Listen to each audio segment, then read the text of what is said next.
Reversing the series' fortunes was always going to be a tall order when Empires is built on the same foundations as Dynasty Warriors 9, both in terms of gameplay and technical performance. Empire's injection of slightly strategic warfare can only paper over the cracks so much, and it isn't long until you're reminded of why 9 was such a stinker. But let's start with the positives. This version of Empires does what Empires has always done best. It allows for enjoyably dynamic, highly customizable campaigns that encourage role-playing. In each campaign, you're tasked with conquering China, either as an officer under the guidance of a chosen ruler, or as a leader yourself.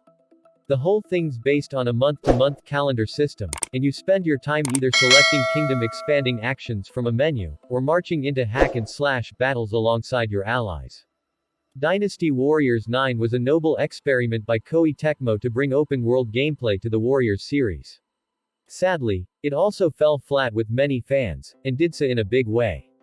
The good news for them is that Dynasty Warriors 9 Empires is a more traditional Warriors experience, and it is brilliant. I've played dozens of Warriors games at this point, and for the most part loved them. I think I might just love this one the most. See, unlike the main Warriors games, where each battlefield offers up a story that follows along with a historical conflict, and that meant that you were at its mercy, the Empire's games are largely story-free, and instead it allows you to write your own journal of conquest and heroism. Where a historical battle, as depicted in a standard Warriors entry, might involve a fire attack at a certain point of time, or reinforcements arriving somewhere else on the battlefield, in Empires, you and your opponent both set tactical maneuvers, and then clash on battlefields that are covered in bases and other key strategic locations. The goal is, rather than successfully follow the story of the battle, to capture these key points, boosting your force, and both foil your opponent's maneuvers while making sure yours succeed. At its best, and Dynasty Warriors 9 Empires is usually at its best, the moment-to-moment play represents the very best of the Warriors series, where you've got a half-dozen different objectives in front of you, and you know that the success of the battle very much rests on your sword or whatever other wildly creative weapon you take into battle. What this means in practice is, officers must be recruited, your economy and food rations need to be balanced, your army's numbers need to be maintained and paid for their efforts. On top of that, you'll have to take over new territories in your quest for domination, and also defend your own territories should a move on your own turf be made by the enemy. Of course, those are just the core systems as well. To aid in your core goals, you'll create alliances with other kingdoms to prevent invasions, build relationships with your own troops and officers to enhance their usefulness in battle, and, if you're so inclined, even get married. It's a lot, and Dynasty Warriors 9 Empires does little to explain the many systems at play. There is a tutorial menu in-game, but beyond some basic high-level explanations, they don't go far enough in explaining the deeper side of the game's strategic elements. And that's probably the biggest criticism I have. The onboarding process is extremely unforgiving. Persevere through those opening hours, though, and you might find yourself pleasantly surprised. The Empires series has always felt like a more cerebral take on the franchise, designed to offer something more to get your teeth into for those who want something more than the mindless action the Musou combat provides. As the season draws to a close, there's generally an invasion to fight in. This is where the game drops into more traditional Dynasty Warriors mode, with a trimmed-down version of DW9's open map warfare that's more in line with the older entries. Before diving into that though, there's some battle prep strategy to handle. Here there's options to kit out the player character in suitable gear, including weapons, stat-boosting gems which can be obtained in the field, and even choose which trusty steed to ride into battle with. Also offered up at this time is a battle plan. Either the player character or one of their brothers and sisters in arms can suggest a specific strategy for the upcoming fight. This can be as simple as taking out a few key enemies in a time limit or destroying siege weapons, but things do like to get a little fantastical now and then, with mystical bears and wolves, or gluts of mini tornadoes scattering soldiers. Pull the plan off and there's a juicy boost to battle power in a variety of ways. Fail to do so, however, and it hands the enemy gains a little extra advantage. These plans can also crop up from enemy forces in battle, meaning the player is tasked with preventing whatever crops up before a timer runs out, with the same rules applying for success and failure. Graphically, Dynasty Warriors 9 Empires would be passable as an early PlayStation 4 title at best. The series has never been known to wow players with incredibly detailed character models or environments, but it's still such a huge disappointment to be playing on a PlayStation 5 and seeing that my selected characters' weapons look like they've been ripped straight from a PlayStation 2 title, with any detail the models should have being reduced to nothing more than a blur of colors.